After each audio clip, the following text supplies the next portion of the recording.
টঙ্গীর আব্দুল্লাহপুর এলাকায় ছুরিকাঘাতে বিশ্ববিদ্যালয়ের শিক্ষার্থী মাহফুজ নিহতের ঘটনায় ছিনতাইকারী চক্রের 4 সদস্যকে আটক করেছে র্যাব। রোববার সকালে র্যাব 1 এর সদর দপ্তরে সংবাদ সম্মেলনে মেজর মোহাম্মদ আহনাফ জানান, চোরাই মার্কেটে বিক্রি হওয়া মোবাইল ফোনের সূত্র ধরে রাকিব নামে এক চোরাই মোবাইল ব্যবসায়ীকে গ্রেফতার করা হয়।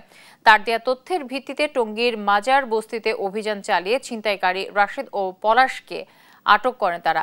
এ সময় তাদের কাছ থেকে হত্যাকাণ্ডের ব্যবহৃত ছুরি উদ্ধার করা হয়। তিনি বলেন, চিহ্নিত ছিনতাইকারী ও আসামিদের বারবার গ্রেফতার করা হলেও আইনের ফাঁক ফোকরে জামিনে বেরিয়ে যান তারা।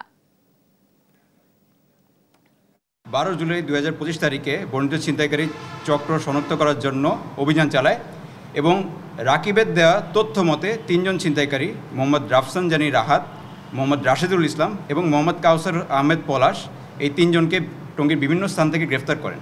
গ্রেফতারকৃত পলাশের তথ্য অনুযায়ী ছুরি ব্যবহারকারী ছিনতাইকারী রাশেদকে গ্রেফতার করা হয়। প্রাথমিক জিজ্ঞাসাবাদে তারা ছাত্র মাহফুজকে গুরুতর জখমের জন্য একজন আরেকজনকে দোষারোপ করেন এবং তাদের সাথে জড়িত অন্যান্য ছিনতাইকারীদের সন্ধান দেন।